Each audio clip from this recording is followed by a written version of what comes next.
Hi friends, David here from Above AVL and of course Learning Christmas Lighting. And today I'm really excited to show you something people have been asking for from us for literally years, which is permanent track lighting. And so we're going to dive deep in this video into our PRM lighting, talk about not only what it is, what makes it different from other models on the market, what makes it easy to install, show you an install, give you some tips there, and then later come back and wrap it up.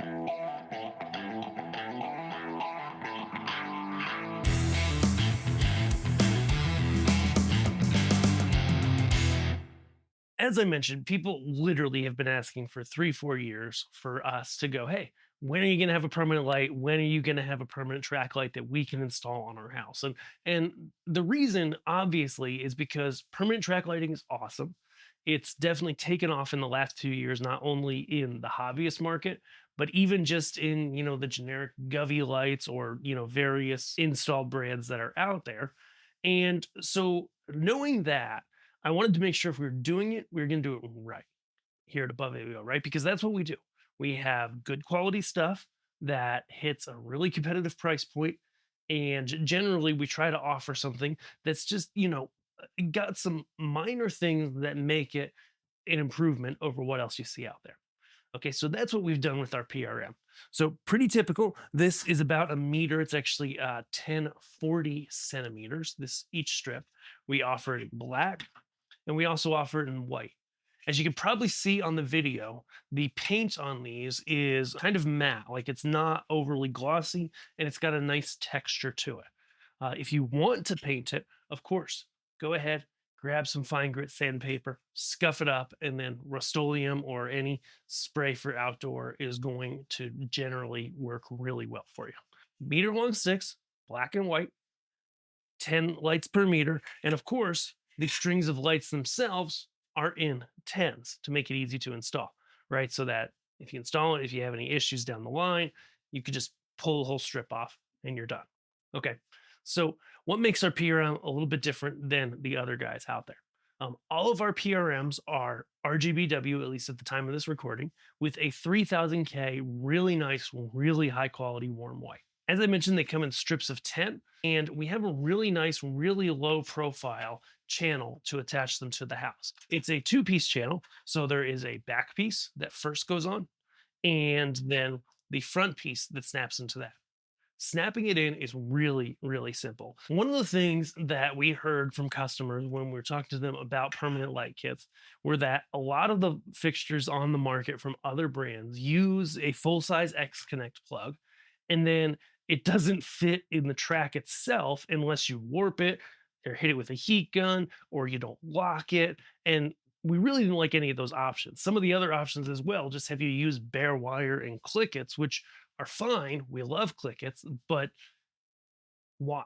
Right. So what we did is we decided to go with a mini plug. Technically, we call it a mini X Connect, though it's not as universal as the full size X Connect. And all of our PRM kits come with the adapter that you need. Plus, you can order more if needed. The great thing about the mini plug, you can see right here, is it has no problem fitting inside the PRM track itself. Tons of space in there for it. Really nice, really easy to go. We offer PRM in 12 volt and 24 volt at the time of this recording. They are approximately the same brightness. They're really, really close. The key difference is that 24 volt, you can do about twice as many lights in terms of total length, and before power injection, you can go about twice as far. Okay. Installation. What do you need to know? There's a few things that are going to be really key. Number one is installation on these is really simple. Okay. My top recommendation for most soffits, most houses that you're going to be attaching to is go grab yourself self-tapping sheet metal type screws, because, they'll go into wood, they'll be nice and secure. But the key is that you're going to line up. We don't pre-drill these because ultimately you want to screw them in where the support is on your house. And that's not going to line up with a specific point on the actual strips. So using a self-tapping screw means that boom, pop it into the drill, just a couple, 2 or 3 seconds of squeeze, and it's going to tap right through this metal and be on to going into the wood. So what you're going to see in a minute as we install it is that this is really the only tool I use is this drill. That's it. And this isn't even my good drill. If you need to cut it, then what we're going to do is you can't cut it with tin snips. It's aluminum. I honestly like a saw of any kind with a fine tooth blade for metals. It's aluminum. It's pretty easy to cut. Using this good old jigsaw makes it piece of cake, really easy to cut, whether you're doing corners or just cutting a piece short, etc. Or do what I do and try your best not to cut it at all unless you do some bad math. Let's hop over and look at installing PRM so that you can see how easy this is. We're going to kind of cut through and time lapse this, but I did about 50 feet of this on the front of my house on a 95-degree day in July. Why did I choose that? And it took me about an hour to put the PRM up. So let's dive in, take a look, and we'll go ahead and talk you through that process. First thing first, I found a great place on the side of my house to put the controller. You can put your controller pretty much anywhere. The biggest things are that you want it to be close to where your lights are, and you also want it to be somewhat hidden, right? You want a high WAF or wife approval factor, right? Where you want it to definitely, blend in, be behind a plant or something like that. But we killed all the plants in our front yard. I'm just sticking it on the side, pretty close to the PRM lights. I just run an extension up to them, which you see hanging down in the shot. That makes it really nice and easy. Clean up that extension later with like some outdoor wire molding if I want. Truth be told, I'll probably just zip tie it to the back of that gutter and be done with it. So what you see here is I am adding on the brackets that come with the Genius Ready to Run controllers that we have. These come in the box, allows you to connect them to the back, which then you can screw it into just about anything. And so the process after that is then going to be pre-drilling, since I'm in brick, and then entering some screws that are designed for masonry is in my trusty drill, and then it's going to be hung. It's really that simple. Now that we've got our controller mounted nice and awesome, we're going to go ahead, plug in the lights, and move on to hanging them on the house. All right, so this is what we're working with. Pretty typical ranch style house, at least in our area. Beautiful thing is it's not tall, but if your house is tall, obviously using some sort of a lift is totally a great way to get this done. As I mentioned, it only took about an hour to do this stretch of 50 feet, which really was not bad. What you can see is I'm basically going ahead, like we mentioned at the start of this video, got some self-tapping screws and just drilling the back pieces in while I've got the ladder in the spot. Then I'm popping the front pieces in, and I'm running a test sequence on my controller while that happens so that you can actually see them working as I go. That's always a good idea, right? It's just like when you're pushing props or anything else, you want to see them working just in case there's one that's not. Granted, all of these worked perfectly, no problem. Getting into the nuances a little bit, I'm measuring here, comparing to the length of the strip itself, which is 1040 millimeters, but of course, I had to tape measure in inches, so that basically to avoid cutting, I just centered up my segments on the house and just left a gap at either end.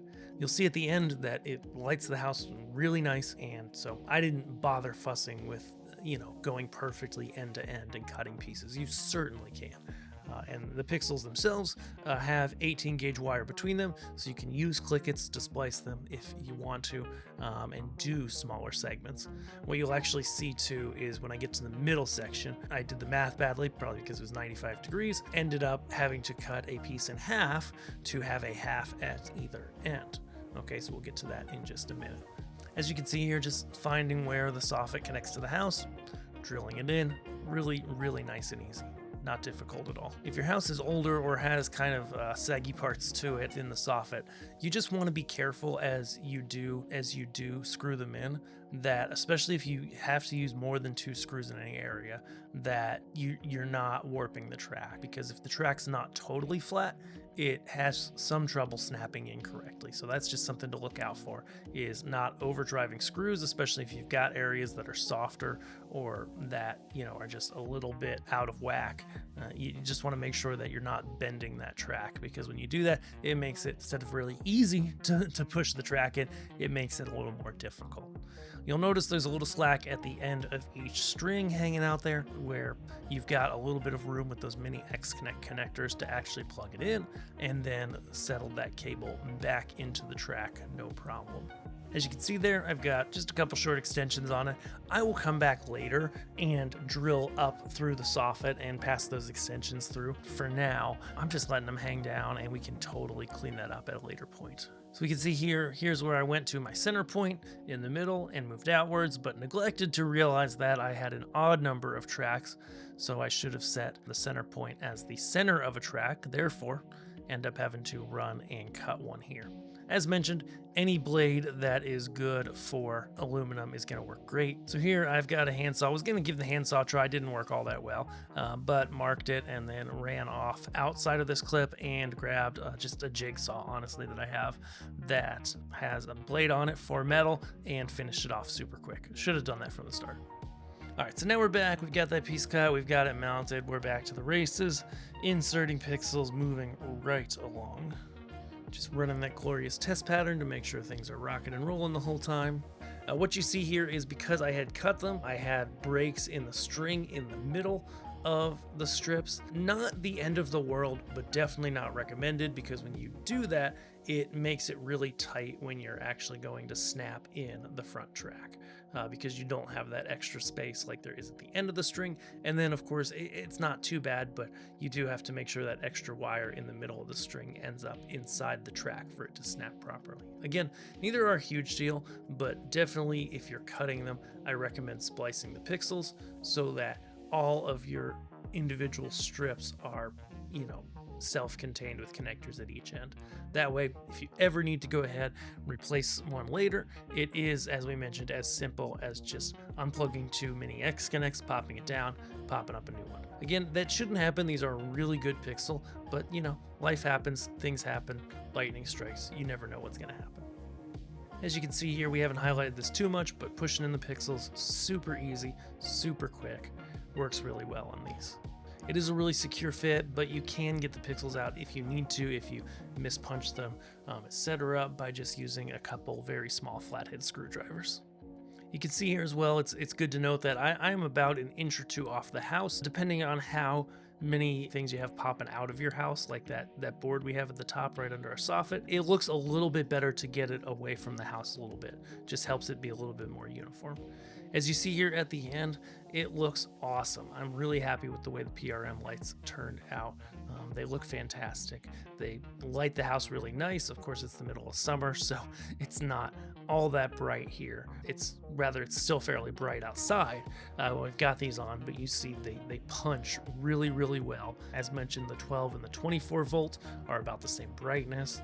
The patterns look nice and smooth. The dimming's really good quality. Can't be happier with how PRM lights turned out for you guys and how this install turned out on our house.